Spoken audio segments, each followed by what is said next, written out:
আমাদের দেশ ভারত আজ যেভাবে চলে তার ভিত্তি হলো ভারতের সংবিধান। কিন্তু আপনি কি জানেন এই বিশাল সংবিধান রচনার জন্য যে গণপরিষদ বা কনস্টিটিউয়েন্ট অ্যাসেম্বলি তৈরি হয়েছিল তা কিভাবে গঠিত হয়েছিল?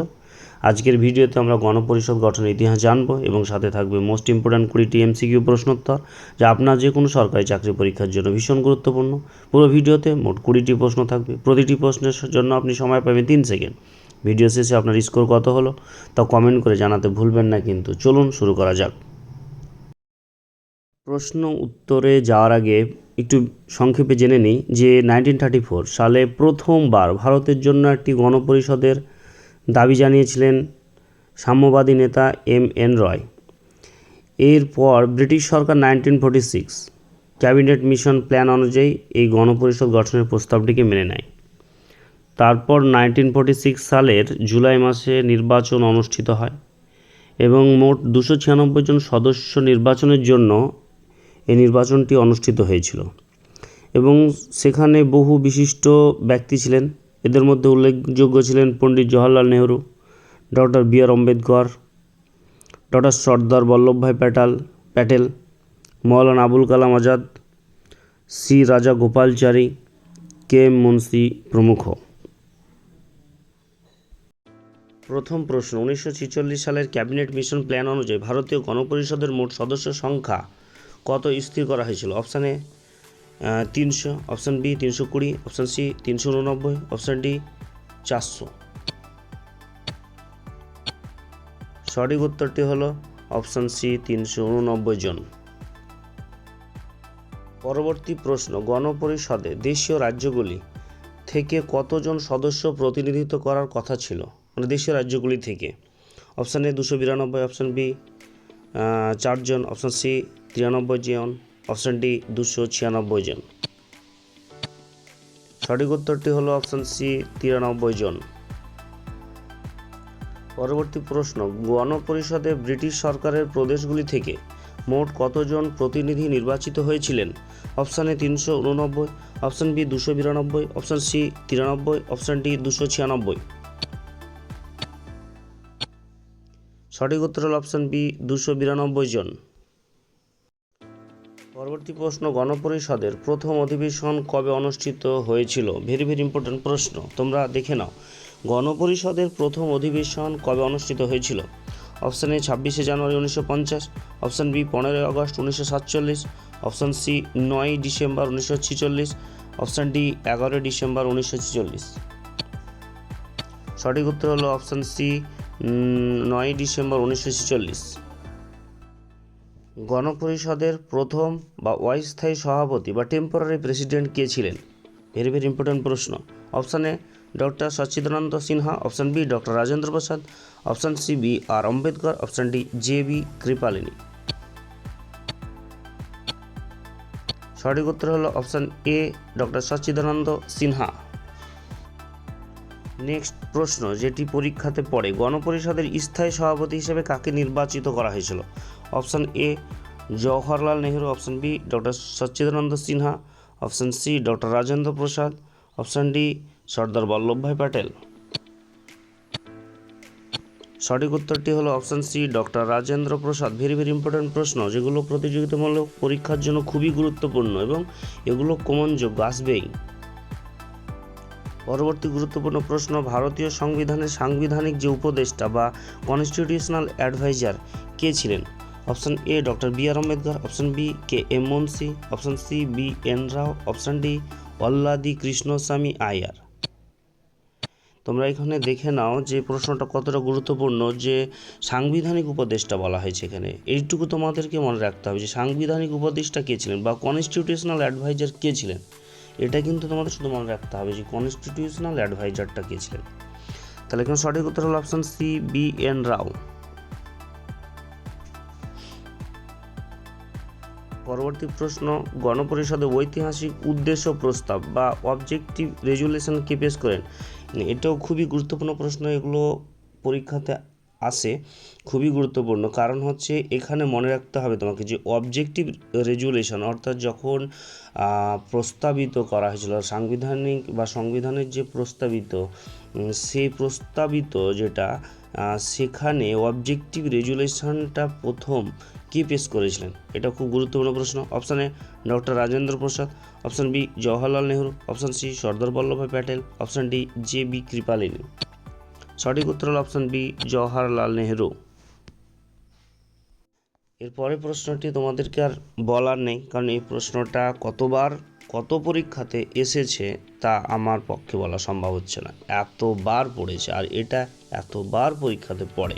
প্রশ্নটি দেখো ভালো করে, যে ড্রাফটিং কমিটি বা খসড়া কমিটির যে চেয়ারম্যান কে ছিলেন? Option A BN Rao, option B Jawaharlal Nehru, option C KM Munshi, option D doctor BR Ambedkar. এই উত্তরটি তোমাদেরকে অবশ্যই দিতে হবে এবং অবশ্যই কমেন্ট বক্সে কমেন্ট করে জানিও যে উত্তরটি তোমরা সঠিক করেছো কিনা। খুবই গুরুত্বপূর্ণ প্রশ্ন। এর সঠিক উত্তর হলো ডক্টর BR আম্বেদকর। এটা নোট করে নাও, এটা খুবই ইম্পর্ট্যান্ট প্রশ্ন, এটা পরীক্ষাতে আসেই। খসড়া কমিটিতে চেয়ারম্যান মোট কতজন সদস্য ছিলেন? অপশান এ 5 জন, অপশান বি 6 জন, অপশান সি 7 জন, অপশান ডি 8 জন। সঠিক উত্তর হল অপশান সি 7 জন। গণপরিষদের সদস্যদের নির্বাচন কিভাবে হয়েছিল? অপশান এ সার্বজনীন প্রাপ্তবয়স্ক ভোটাধিকারের মাধ্যমে, না অপশান বি প্রাদেশিক আইনসভা সদস্যদের দ্বারা পরোক্ষ নির্বাচনের মাধ্যমে, না অপশান সি ব্রিটিশ সরকার দ্বারা সরাসরি নিয়োগের মাধ্যমে, না অপশান ডি দেশীয় রাজাদের দ্বারা মনোনীত হওয়ার মাধ্যমে। সঠিক উত্তর হল অপশান বি প্রাদেশিক আইনসভার যে সদস্যদের দ্বারা, অর্থাৎ আইনজীবীদের দ্বারাই এটা নির্বাচিত হয়েছিল। ব্রিটিশ ভারতের 4 জন চিফ কমিশনার এর প্রদেশ থেকে গণপরিষদে কতজন সদস্য ছিলেন? অপশান এ 4 জন, অপশান বি 2 জন, অপশান সি 8 জন, অপশান ডি 12 জন। চিফ কমিশনারের প্রদেশ থেকে গণপরিষদে কতজন সদস্য ছিলেন? এখানে সঠিক উত্তর হলো অপশান এ 4 জন। পরবর্তী প্রশ্ন, জওহরলাল নেহরু গণপরিষদে কবে উদ্দেশ্য প্রস্তাব বা অবজেক্টিভ রেজুলেশন পেশ করেছিলেন? জওহরলাল নেহরু গণপরিষদে কবে উদ্দেশ্য প্রস্তাব পেশ করেছিলেন? এটা আগের প্রশ্নটা অবজেক্টিভ রেজুলেশন কি পেশ করেছিলেন, সেটা অ্যান্সার হলো জওহরলাল নেহরু।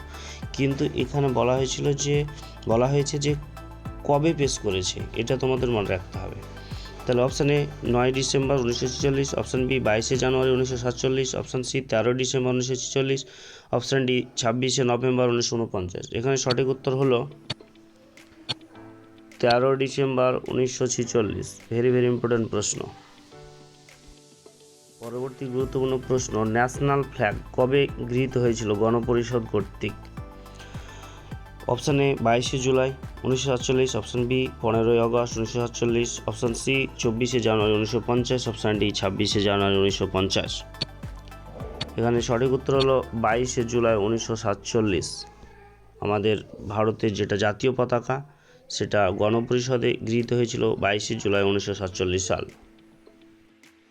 গণপরিষদ কর্তৃক জাতীয় সঙ্গীত, যেটা আমাদের ন্যাশনাল অ্যানথেম, কবে গৃহীত হয়েছিল? যেটা জন গণ মন অধিনায়কে জয় হে, এই যে আমাদের জাতীয় সঙ্গীত, এই জাতীয় সঙ্গীতটি আমরা যে কত সম্মান করি, এই জাতীয় সঙ্গীতটি গণপরিষদ কর্তৃক গৃহীত হয়েছিল এবং সেই সালটা আমাদের অবশ্যই মনে রাখতে হবে একজন ভারতীয় হিসাবে। খুবই গুরুত্বপূর্ণ এই প্রশ্নটি, তোমরা নোট করে নাও বা কমেন্ট বক্সে অবশ্যই কমেন্ট করে জানিয়ে উত্তরটি।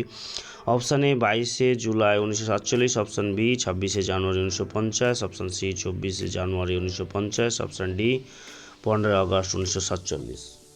সঠিক উত্তর হলো অপশান সি 24 জানুয়ারি 1950 সাল। ভারতের সংবিধান তৈরি করতে গণপরিষদের মোট কত সময় লেগেছিল? অপশান এ 3 বছর 2 মাস 11 দিন, অপশান বি 2 বছর 11 মাস 18 দিন, অপশান সি 2 বছর 10 মাস 5 দিন, অপশান ডি 3 বছর 11 মাস 18 দিন। এখানে সঠিক উত্তরটি হলো অপশান বি 2 বছর 11 মাস 18 দিন। ভারতীয় গণপরিষদে মোট কতজন মহিলা সদস্য ছিলেন? অপশান এ 10 জন, অপশান বি 12 জন, অপশান সি 15 জন, অপশান ডি 20 জন। সঠিক উত্তর হলো অপশান সি 15 জন। খসড়া কমিটি অর্থাৎ ড্রাফটিং কমিটি কবে গঠিত হয়েছিল?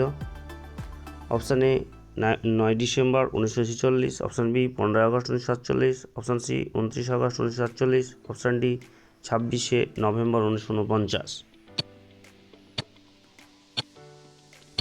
সঠিক উত্তর হলো 29 আগস্ট 1947।